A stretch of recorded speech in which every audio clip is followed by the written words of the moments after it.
Tá 3-0 pro Bahia em Barra, viu? Será que hoje pinta um 4-0 pro Bahia? Ou será que vai ser um 3-1? O Ceará vai conquistar a primeira vitória contra o Bahia agora no Castelão. Das 3 vitórias do Bahia contra o Ceará, as 3 na Fonte Nova. Ah, então o fator casa pesa muito. Verdade. Méritos pro Bahia, que soube tirar proveito dos jogos em casa contra o Ceará. E deméritos pro Ceará, que não conseguiu sustentar um empate contra o Bahia. Até que estava sustentando, né?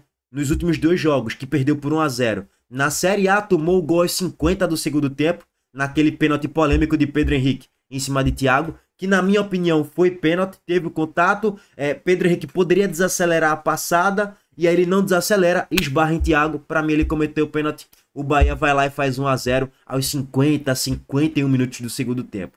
E agora, recentemente na Copa do Nordeste, o Bahia vence também, com gol nos acréscimos, com Thiago sendo importante. Cruzamento da esquerda de Everton Ribeiro. E quem estava sozinho? Thiago. Nicolas era para espanar a bola para escanteio, mas ele pagou para ver. Ele achava que não tinha ninguém nas costas dele. E aí Thiago só fez empurrar para o fundo das redes na pequena área. 1-0 Bahia aos 50, 51 minutos do segundo tempo. Antes desses 2 confrontos, lá na Copa do Nordeste, na fase de grupos, o Bahia enfrentou o Ceará com o time todo reserva. Mas naquela ocasião tinha Eric. Naquela ocasião você tinha a disponibilidade de Eric Pulga, de Ademir, William José, Lúcio Rodrigues. Você tinha um elenco do Bahia mais encorpado. Hoje o elenco do Bahia está esfacelado de lesões. Daqui a pouco a gente vai trazer as prováveis escalações aqui para vocês. E o Bahia com o time todo reserva fez 3-2 no Ceará. Abre o placar, faz 2-0 e tal, o Ceará vai diminuindo, mas o Bahia conseguiu a vitória e mais 3 pontos na conta. 3-0 em Barra. E hoje, Série A do Campeonato Brasileiro. O Ceará precisa pontuar, viu, de todo jeito. Não ache que a situação tá tranquila e tá tudo fácil pro Ceará, não. Lógico, hoje, olhando a tabela, o Ceará tá na situação confortável, óbvio. Até porque tá ali na 11ª colocação, com 27 pontos, a 5 pontos do 17º colocado e com um jogo a menos em relação ao Vitória. Beleza, a situação atual, ela é confortável. Porém, eu já canso de bater nessa tecla aqui. Eu não sei, eu não tô aqui para cravar que o Ceará vai cair para a Série B não, gente. Eu só estou falando que no segundo turno, o Ceará deve pontuar menos do que no primeiro turno. Por quê? Primeiro, a qualidade de grupo do Ceará mudou para melhor? Até acho que melhorou um pouco, mas é uma melhora não muito significativa. Você olha as contratações do Ceará e quantos são titulares? Você pega essa última janela...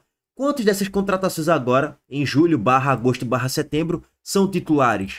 Só Paulo Baia. O resto é a base do time do início da temporada, do primeiro semestre. Então, não teve um grande acréscimo de qualidade no grupo de jogadores do Ceará, não. Melhorou um pouco, mas é uma melhora ali de 5%, 10%.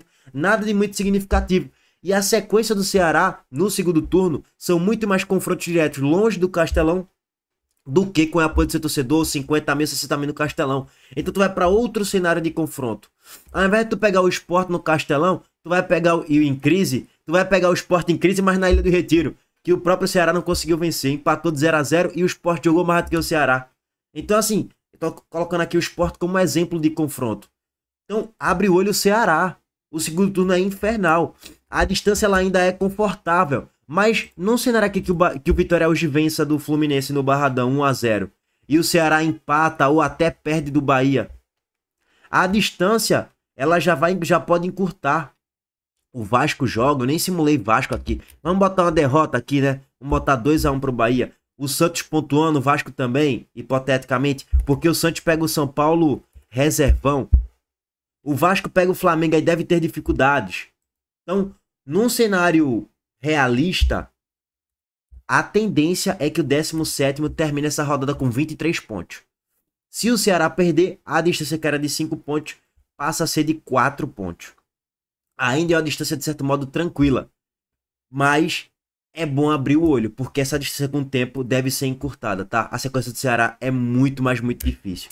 E assim, na minha projeção aqui, eu coloquei até um empate, né? Daqui a pouco a gente alonga aqui para falar um pouco mais sobre palpite da rodada. Mas assim, esse é um dos motivos do porquê ainda eu acho que o Ceará não vai cair. É porque os concorrentes são muito ruins. E a distância que o Ceará criou, a gordura que criou, ela pode ser suficiente para o Ceará permanecer na Série A. Então, É por isso que eu ainda vejo com uma certa tranquilidade a tabela do Ceará, por enquanto. Porém, é aquele tranquilo com o sinal de alerta ligado a todo vapor. Bom, o Bahia ele tá aqui na quinta colocação nesse momento. Vou até tirar aqui, quinta não, sexta colocação na verdade. Mas tem um jogo a menos em relação ao Botafogo e ao Mirassol. Se o Bahia empatar o jogo de hoje, vamos botar aqui 1-1, ele vai para quinta colocação. Passa o Botafogo e iguala o número de jogos. Tem até aqui a tabela, tá? Ó, o Bahia tem um jogo a menos em relação ao Botafogo. Se o Bahia ganhar a partida, ele passa o Botafogo e também ele passa o Mirassol e vai para a quarta posição. Inclusive, pelo elenco do Bahia, mesmo tendo vários desfalques, o Bahia tem que vencer do Ceará. Ponto. Se eu tenho um time que custou na temporada, ou nos últimos 3, 4 anos, mais de 300 milhões de reais, eu estou no G6 disputando o G4, eu acabei de ser eliminado da Copa Libertadores, da Copa do Brasil, da Copa Sul-Americana, eu tenho que entregar respostas para o meu torcedor, que é vencendo do Ceará, que é um time que nesse momento não briga para não cair exatamente, mas ele tá olhando o Ceará mais pro 17º do que pro 8º, por exemplo. Pela razão óbvia, né, gente? A gente não precisa ser burro aqui não, nem vender ilusões pro torcedor. O Ceará não tem elenco, em tese, para conquistar a vaga em Libertadores. Ele tem elenco para competir e não cair para a Série B, beleza. Mas todo torcedor do Ceará, se ganhar hoje, ele nem vai olhar pro 8º. Ele vai olhar, pelo menos eu analiso dessa forma, tá? Ele vai olhar, pô, eu abri 8 pontos do 17º ou 7 pontos. Não sei como é que vai terminar a rodada. Aí é aguardar os jogos. Então eu vejo que a briga do Ceará, por enquanto, é conquistar o máximo de pontos possíveis para se distanciar ao máximo do Z4, o mais rápido possível e cravar a permanência na Série A. Régua passada em tudo isso. Agora vamos trazer aqui o mano a mano e análise tática dessa partida, tá? Antes disso, o recado do nosso patrocinador, a Montenegro Cargas, mais uma vez. A Montenegro Cargas é a palavra-chave para transportar sua mercadoria em 2025. Há mais de 10 anos, a Montenegro Cargas vem transportando compromisso para todo o Brasil. Com as modalidades de entregas fracionadas, expressas e dedicadas, vem oferecendo sempre o melhor serviço e detalhe, por um precinho justo. Além disso, a Montenegro Cargas é uma das poucas do Brasil a incluir prazo de entrega em proposta para vários trechos do contrato, garantindo confiança, eficiência e transparência em cada entrega. Essa é a Montenegro Cargas transportando compromisso. É carga, viu, pai?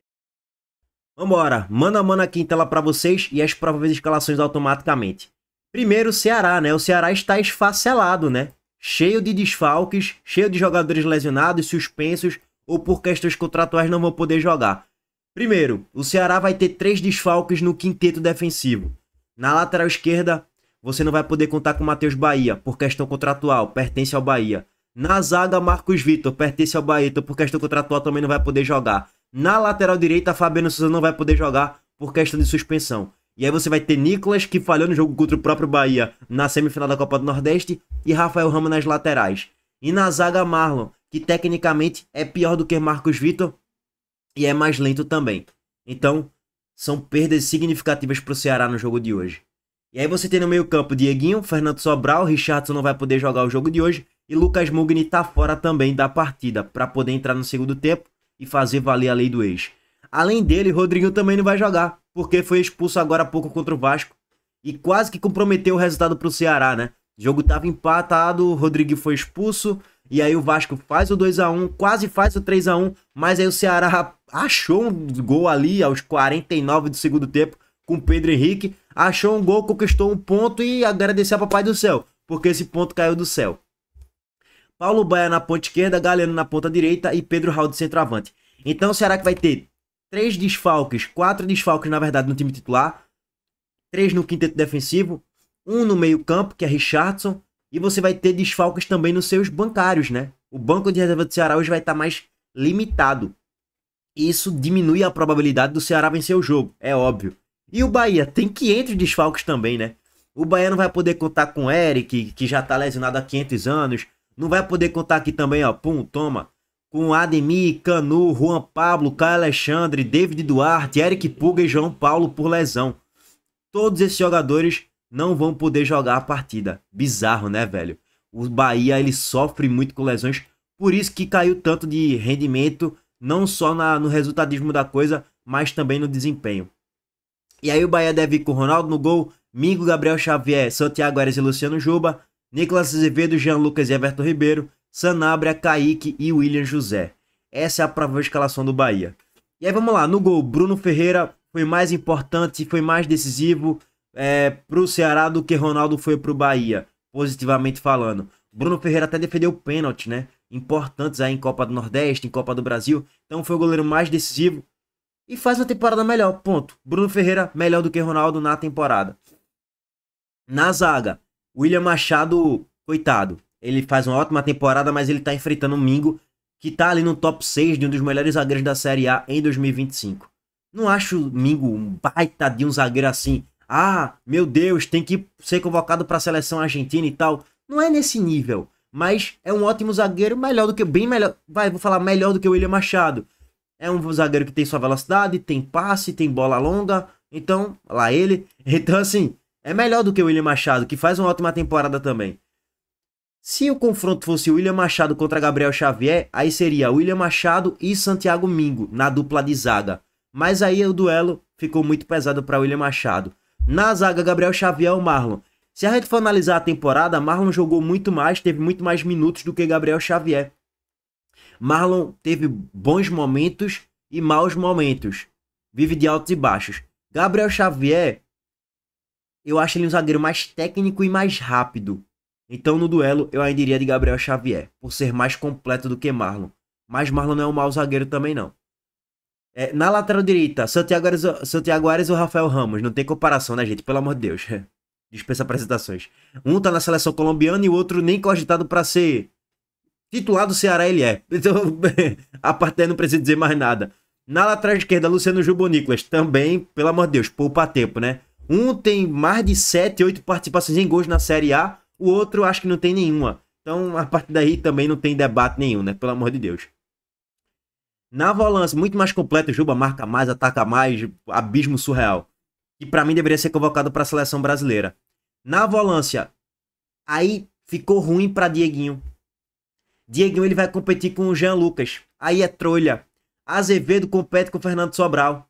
Azevedo é melhor do que Fernando Sobral. Marca mais e tem qualidade no passe. Azevedo é muito bom primeiro volante. Sou fã dele.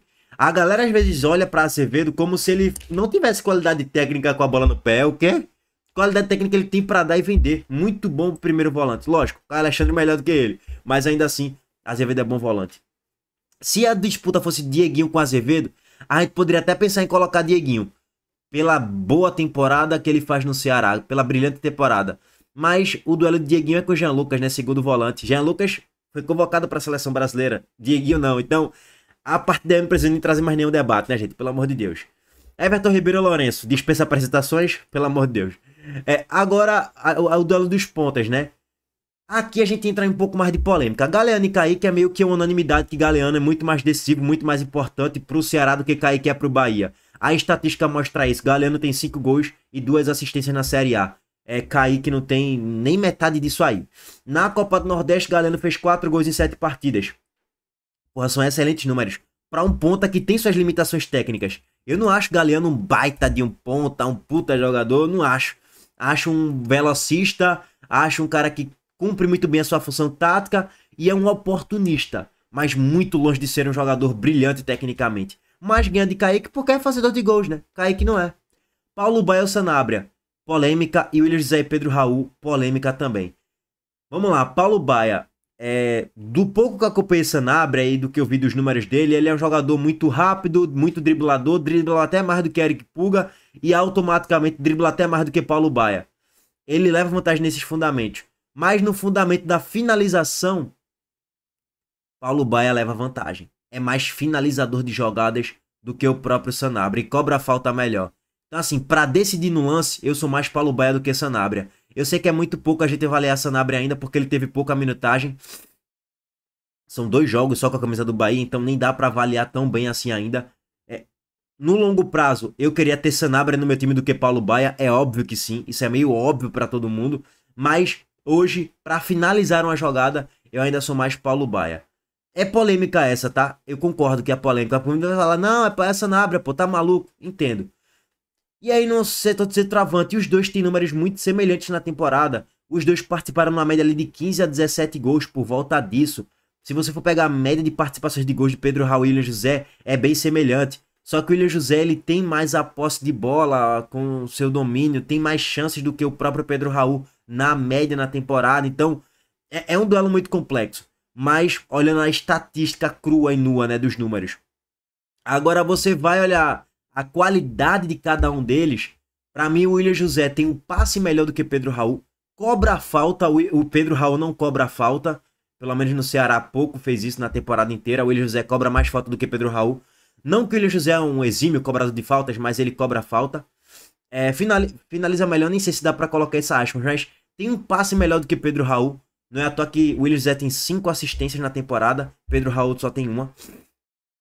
Então, pelo elemento de cobrar falta melhor do que Pedro Raul e ter um passe melhor do que Pedro Raul, eu colocaria o William José melhor do que Pedro Raul. E a carreira dos dois diz, ó, o William José é melhor do que Pedro Raul. E é mesmo.